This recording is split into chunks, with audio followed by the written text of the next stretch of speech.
l'Evening Show. Let's go. 20h-22h avec Oli et Elena.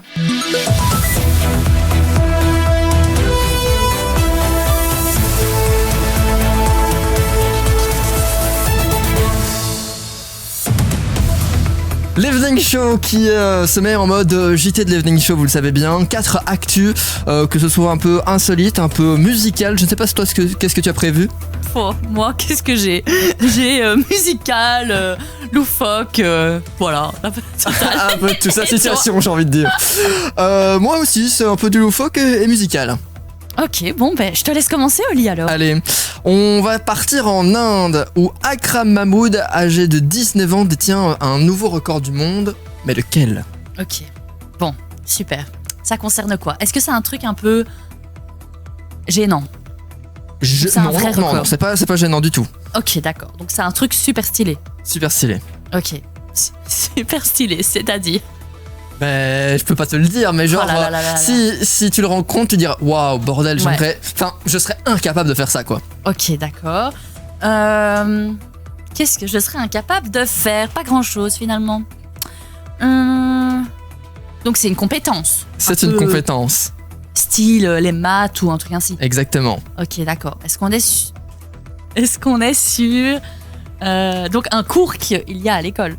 Oui. Ok, d'accord. Donc si c'est pas les maths, ça peut être le français par exemple. Ça pourrait, mais c'est pas ça. Enfin, mais dans un sens, ça l'est. Ok. Du coup, est-ce que c'est un truc en rapport avec les langues ? En rapport avec les langues, effectivement. Oui, mais quoi ? Du coup, qui parle beaucoup de langues ? Effectivement, 400 langues. Il a 19 ans et ce jeune prodige d'origine d'Inde, parle, lit et écrit dans plus de 400 langues différentes. Alors tout a commencé en fait grâce à son père qui était linguiste et qui lui maîtrisait seulement 16 langues.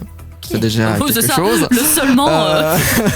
Alors du coup, à 6 ans, lui, Akram connaissait déjà toutes les langues de son père. Donc à 6 ans, il parlait déjà 16 langues. C'est quand même un truc de fou.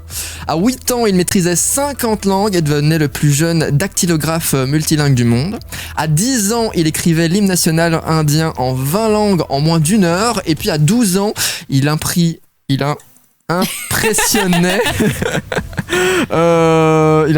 un jury et traduisait une phrase dans une dizaine de langues en seulement 3 minutes. Non mais c'est waouh. C'est dingue. Et donc aujourd'hui, voilà, il peut lire, écrire et parler dans plus de 400 langues différentes, dont il parle 15 langues couramment.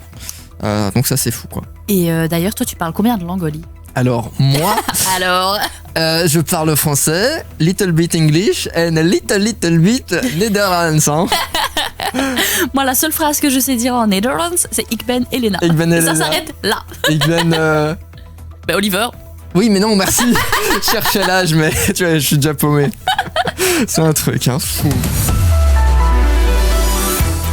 Oli, si je te dis, c'est à cause de mon fiac qu'il éloigne trop mes genoux. Ouais. Tu me dis quoi ? J'ai oublié comment elle s'appelle, mais c'est une Belge, non Si je te dis, mes gros seins me font souvent Théodora. Mal au cou. C'est ça, voilà. Et oui, Théodora, donc on entend beaucoup parler d'elle sur les réseaux. Et ses musiques, elles sont partout. Alors, elle a annoncé une tournée la semaine passée. Et la tournée, la billetterie, elle a été ouverte jeudi passé. Il y avait une date à Bruxelles, le 25 mars 2026. Donc, c'est bientôt, en fait. Ouais. C'est pas si loin que ça. Alors, moi, j'ai une amie qui voulait vraiment y aller, qui est super fan, ok ? Donc, elle nous chauffe pour y aller, voilà, en mode allez, vous êtes chaude et tout, on y va, bref, ok. Elle est prête, elle se connecte à l'ouverture de la billetterie. En 5 minutes, top chrono, sold out, Oli. Ah putain. Sold out. Même chose pour Lille, parce qu'on a essayé Lille aussi, du coup, vu que Lille, tu vois, ça va, c'est encore accessible. Pas long. Et bien vraiment, en max 10 minutes, tout était sold out. En plus, apparemment, la billetterie, c'était pas super bien fait pour choper des places, tu vois, c'était un peu compliqué, enfin, genre, voilà, toute une histoire. Mais du coup, voilà, on n'a pas eu de place, donc n'hésitez pas à me contacter si vous en revendez. Ah oui, c'est ça, clairement. Je fais ma pub en même temps.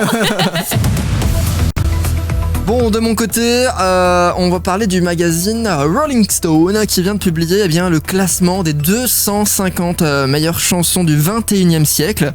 Alors, selon toi, Elena, qu'est-ce qui est à la première tête du classement ? Oh là là. C'est un truc vieux ou récent ? Bon, c'est quand même un peu vieux, ouais.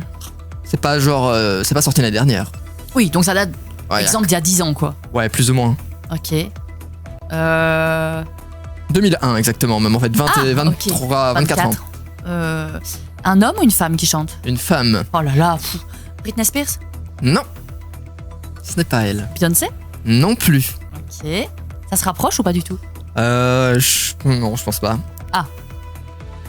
Alors, il y a Elliot dans son prénom. Enfin, dans son nom d'artiste. Elliot. Ouais. Elliot, Missy Elliott. Exactement, okay, Missy Elliott. Et donc le son... Et moi, Elliot, c'est sûr là. Le son numéro 1 de ce classing ce classe... Oh là, je n'arrive pas à parler aujourd'hui, c'est un truc de fou, bordel. Ça va être long, Ce classement, voilà, de Rolling Stone, eh bien c'est Get Her Freak On. Alors, ce son personnellement, je ne le blaire absolument pas. Il m'énerve. Ah oui? Moi ça va, ça en plus. Enfin, en fait, c'est parce que c'est le même son en boucle, tu vois. Ah oui. Mais c'est que ça en fait. Did you fucking m'énerve? Et quand t'écoutes ça pendant 4 minutes. T'as la tête qui bouge. Moi, c'est un truc qui m'énerve, je te jure, vraiment. Bref, du coup, c'est elle qui est numéro 1 de ce classement. Elle est également dans le top 250 avec d'autres titres. Et puis la vraie reine de ce classement, bah, c'est Beyoncé en fait, comme tu l'as dit, puisque en fait, elle est présente 6 fois dans le classement avec ses titres comme Crazy in Love, Formation, Déjà Vu ou encore Cuff It. Derrière, on retrouve Taylor Swift, Kendrick Lamar et puis Britney Spears également. Je n'étais pas si loin. Donc finalement ça va. Et côté francophone, ce sont les Daft Punk, DJ Snake et Phoenix qui sont dans le classement. Il y a tout ce qui est un peu plus international. Exactement, tu as tout compris. Bah oui. Alors, pour quelle raison les pompiers pourraient-ils être appelés à 4h du matin dans une école en Espagne, selon toi? Les pompiers pourraient être appelés à 4h, un feu. Ok. Mais ça serait trop logique. Ouais, un petit peu trop. Qu'est-ce qui pourrait se passer Je ne sais pas. Indice. Alors, pas d'indice, j'y vais direct parce que c'est un peu très compliqué à trouver. Je pense pas que tu arriveras. Alors, à 23h la veille, les haut-parleurs de l'école se sont allumés. Comme ça, un peu par magie, j'ai envie de dire. Et ils ont commencé à diffuser en continu la musique Joyeux anniversaire. Bon, la version espagnole, hein, tu te doutes. Cumpleaños feliz. Chantée par les jeunes, en fait, qui à mon avis, ça avait été enregistré pour X ou Y raison, je ne sais pas. Et en fait, ce qui s'est passé, c'est que pour les voisins qui habitent autour de l'école, au début, c'est un peu marrant, 23h, c'est marrant, on rigole et tout. Au bout d'un moment, je peux te dire qu'on est vite passé sur un éteignez-moi ça, bon sang, je n'en peux plus. Ah, mais oui, j'imagine bien. Du coup, les pompiers ont été appelés et ont filmé leur intervention qui s'est retrouvée sur X. Et c'est comme ça qu'on a pu avoir cette petite info. Eh ben, en tout cas, ça a dû être vraiment chiant pour les voisins. En plus, au début, tu te dis, ouais, ça va, c'est marrant. Alors, en parlant de joyeux anniversaire, je fais une petite parenthèse. J'étais à un restaurant ici tout près il y a quelques semaines d'ici. La semaine dernière, en fait. Et du coup, c'était un restaurant, voilà. Et quelqu'un fêtait son anniversaire. Je n'ai jamais eu une ambiance aussi glauque pendant un anniversaire. Ah oui? La musique qu'ils ont mis, c'était... Joyeux anniversaire.